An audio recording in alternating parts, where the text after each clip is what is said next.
missing player. And very few teams are a one man or one woman team. You miss a good player, of course you do. Palace miss Eze, of course we miss him, having gone to Arsenal. But you still got the basic team there with the ethic, with the ethos of what the manager wants. Yeah. So I think Amorim probably commands more respect this season from his team, from the players. He never strikes me as looking as if he's under pressure. Um, Yeah. and I've said before, no manager wants to lose their job, and you could certainly look at Ange Postecoglou when he was going through that losing phase at Forest over a few games. He looked and clearly was under pressure, but as it happens, I don't think any of these Premier League managers are under financial pressure because they're all sort of multi-millionaires anyway, unless I severely misjudge the way it is done nowadays. So and maybe that's the point. A manager is sensible not to allow himself to get too worked up if the results are not going his way, because it can have a negative effect on his health. So, hey, just look at your bank account, mate, if you get sacked, and that will cheer you up.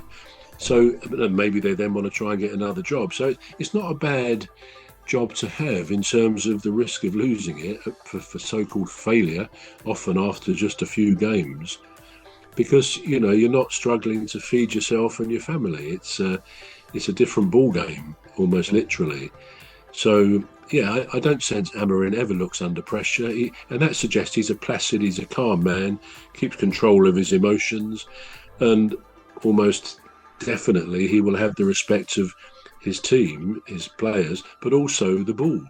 Sir Jim and others will still see what we see: a calm man who clearly has had success in the past, and he's not panicking. And rather than sack someone because of a bad season, and then have to go find someone else and you go through the whole thing again, I think they've done the wise thing to keep somebody who I think will probably become and prove to be a good manager.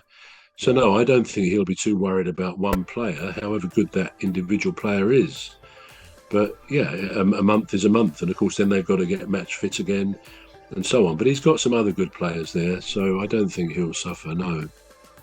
Yeah. I mean, we say that, but there are statistics pointing to the fact that you know you lose a good player. I mean, I'm not Benjamin Sesko is not. It's not that pivotal to the success of the team, and I say that with all due respect to him because we don't know very much about him because he's only just moved there. But let's just look at the fact that we say one player it's one player can be replaced. I mean, let's look the Rodri incident. Look what that's done to Manchester City. Look what that did to Manchester City last season. And then Liverpool, when Trent Alexander-Arnold left, look how that's shaping up. Although with Liverpool, there was a like a train of players that left, either departed or tragically, in Diogo Jota's case.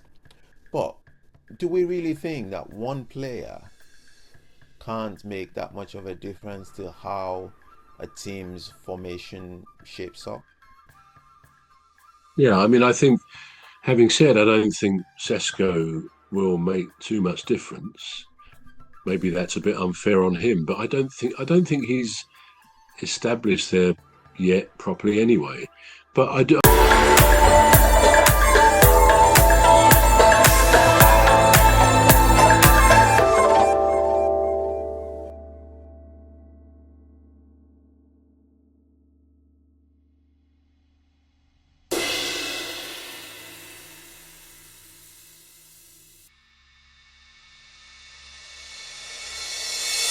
Properly anyway.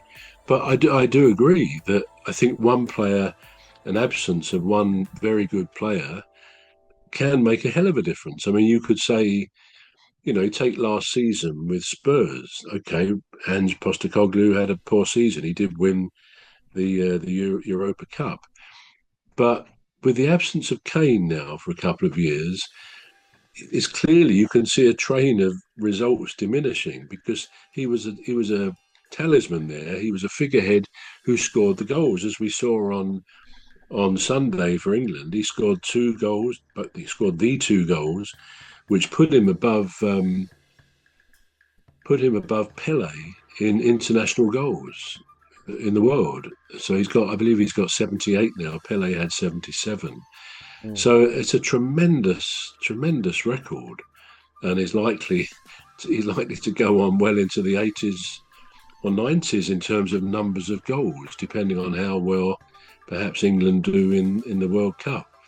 Mm. So yeah, someone like him will make a hell of a difference. When Palace used to have Wilf Zaha, very good player. Again, he was a bit of a talisman is the word, but he was good. He always drew about 3 players from the opposition to him, which of course created space elsewhere on the pitch for the team.